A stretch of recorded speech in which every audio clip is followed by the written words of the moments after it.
선생님과 도전하는 한국사.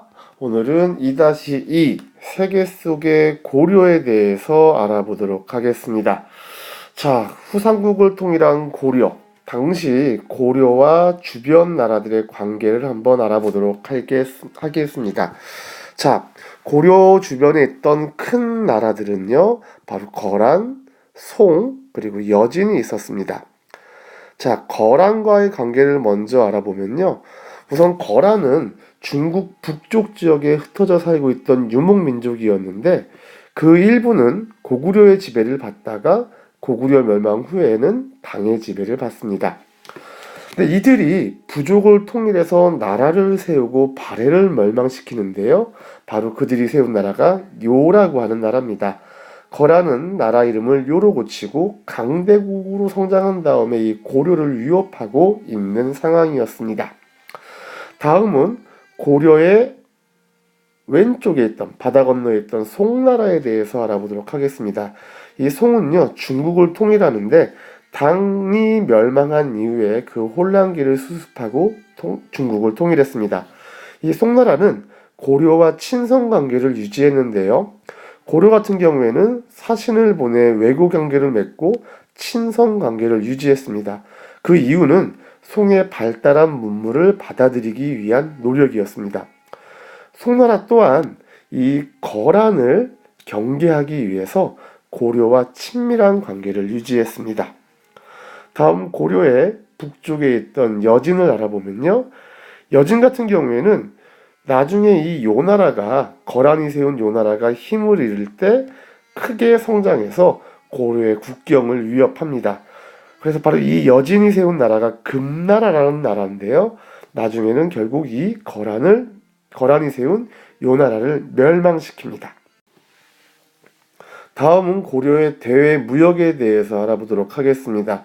먼저 국제무역항 병난도를 알아보면요. 그 위치는 고려의 수도 개경 근처 예성강 하구에 위치해 있었습니다. 당시 병난도의 모습을 보게 되면은 송나라 상인, 그 다음에 저 멀리 아라비아 상인들까지 와서 장사를 할 정도로 굉장히 번창한 곳이었다고 합니다.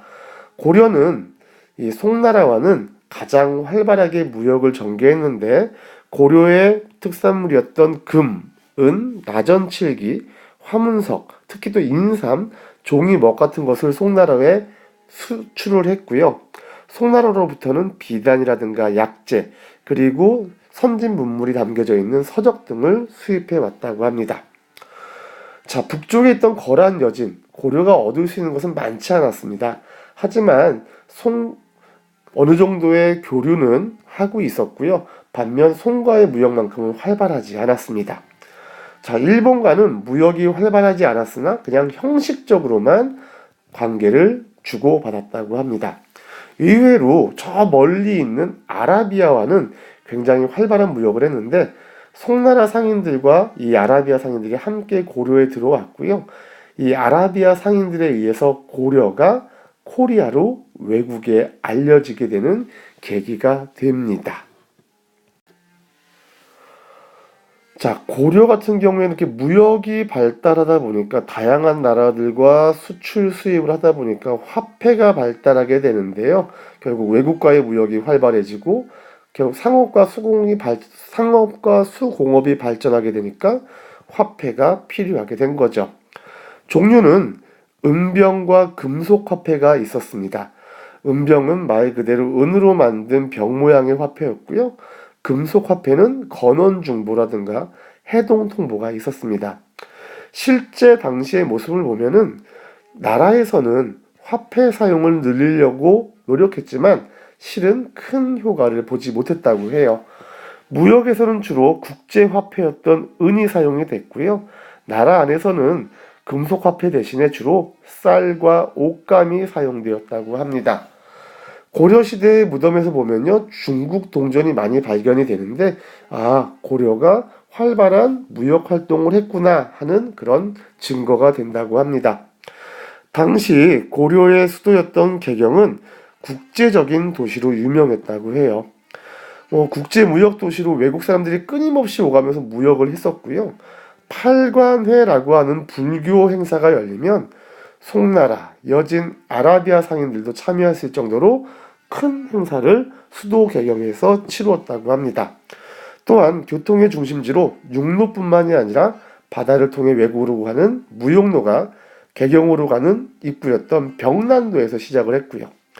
또 고려는 국가에서 믿는 종교가 불교였기 때문에 절이 많았고 1년 내내 다양한 여러 불교 행사가 국제도시 개경에서 치루어졌다고 합니다.